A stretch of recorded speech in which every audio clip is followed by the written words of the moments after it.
যখন একটা মেয়ে মা হয় তখন তাকে সাপোর্ট করার জন্যে একটা লোক হলেও প্রয়োজন। কেননা নিউবর্ন বেবিরা বিশেষ করে রাত্রে জেগে থাকে, আর একটা মেয়ের সারা রাত দিন জেগে থাকা কখনোই সম্ভব না। আর তার যদি সিজার হয় তখন তো কোনো কথাই নাই, কারণ নর্মালের থেকে সিজারে আমি মনে করি বেশি কষ্ট হয়। তাই একটা মেয়ের সাপোর্ট করার জন্যে একজন হলেও প্রয়োজন।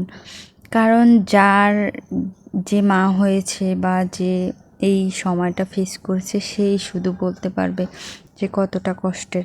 কিন্তু তারপর মাতৃত্ব অনেক সুন্দর। মা হতে পেরেছি, তাই আলহামদুলিল্লাহ, আল্লাহর কাছে লাখো কোটি শুকরিয়া। তারপর বলি আসল কথা, যেমন আমার ননদ, আমি যখন খুবই টায়ার্ড হয়ে যাই আমি বলি তুমি ধরো ওকে রাখো। তারপর ওই আমার ছেলেকে রাখে, আমি ঘুমিয়ে যাই ও রাখে। ও বিভিন্ন ধরনের গান বলে, গল্প বলে ওকে খুব শান্ত করার চেষ্টা করে।